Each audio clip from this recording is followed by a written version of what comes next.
ఇగో ఉప్పల్ వాసులకి చాలా good news అనే చెప్పుకోవచ్చు. దీన్ని కేంద్ర మంత్రి నితిన్ గడ్కరీతో భేటీ అయిన మంత్రి కోమటిరెడ్డి. ఉప్పల్ ఫ్లైఓవర్ టెండర్లు రద్దు. కేంద్ర మంత్రి గడ్కరీ అధికారులకు ఆదేశాలు ఇచ్చారు. మళ్ళీ టెండర్లను పిలవాలని చెప్పారు. మంత్రి కోమటిరెడ్డి వెంకటరెడ్డి వెల్లడి. అంటే గత కొన్ని సంవత్సరాలుగా ఆ ఉప్పల్ ఫ్లైఓవర్ని పట్టించుకున్న పాపం ఎవరు చేయలే. అట్లీస్ట్ ఇప్పటికన్నా ముందుకు పోతుందేమో చూద్దాం.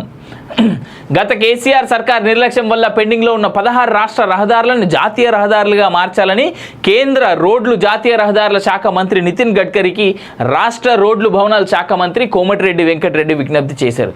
4 ఏళ్లుగా నత్తనడకన సాగుతున్న ఉప్పల్ ఘట్కేసర్ ఫ్లైఓవర్ నిర్మాణ పనులపై ఫిర్యాదు చేశారు. ఢిల్లీలో నితిన్ గడ్కరీతో ఆయన నివాసంలో మంత్రి కోమటిరెడ్డి సోమవారం సమావేశమయ్యారు.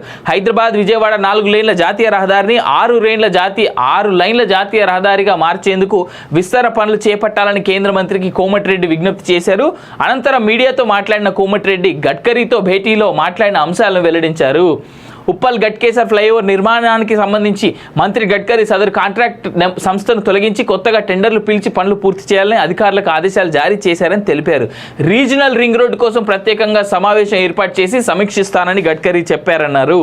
రాష్ట్ర రహదారులను జాతీయ రహదారులుగా మార్చడంతో పాటు రహదారుల సంఖ్యను భారతమాల కింద మంజూరు చేస్తామని మంత్రి హామీ ఇచ్చినట్టుగా తెలిపారు. హైదరాబాద్ విజయవాడ జాతీయ రహదారిపై ప్రమాదాల నివారణకు 17 బ్లాక్ స్పాట్లు గుర్తించి వాటి మరమ్మతుల కోసం కేంద్రం 375 కోట్ల రూపాయలను మంజూరు చేసిందన్నారు. డిసెంబర్ లోపు తాత్కాలిక పనులు పూర్తి చేస్తామన్నారు. రాష్ట్రంలో RRR నిర్మాణాన్ని పూర్తి చేసేందుకు తమ ప్రభుత్వం తీవ్రంగా కృషి చేస్తున్నట్టుగా తెలిపారు. అలాగే మంత్రి కోమటిరెడ్డి కేంద్ర హోంశాఖ సహాయ మంత్రి బండి సంజయ్ని ఢిల్లీలో ఆయన కార్యాలయంలో కలుసుకున్నారు. అది సంగతి. నిన్న కోమటిరెడ్డి ప్లస్ బండి సంజయ్ ఆలింగనం అంటే హక్ చేసుకుంటున్నటువంటి ఫోటో ఓ రేంజ్లో వైరల్ చేసిరు. కోమటిరెడ్డి బీజేపీ నుంచి మళ్ళీ పోయినోడే తెలుసు కదా అందరికైతే. సో ఆ బంధం ఇంకా అట్లనే చాలా స్ట్రాంగ్గా ఉన్నది, గుర్తుపెట్టుకోండి. సో ఏదేమైనా అంతకంటే ఎక్కువగా మనం మాట్లాడుకోవాల్సిన అవసరం లేదులే కానీ, బట్ ఏదేమైనా ఉప్పల్ వాసులకైతే ఇది చాలా పెద్ద శుభవార్త అబ్బా.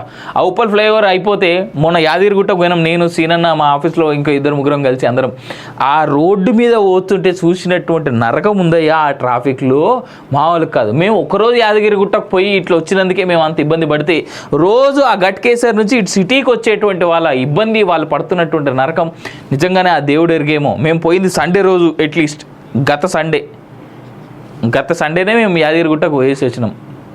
ఇక వీళ్ళ కష్టాలు మామూలు కాదనుకుంటా నాకు తెలిసి అయితే.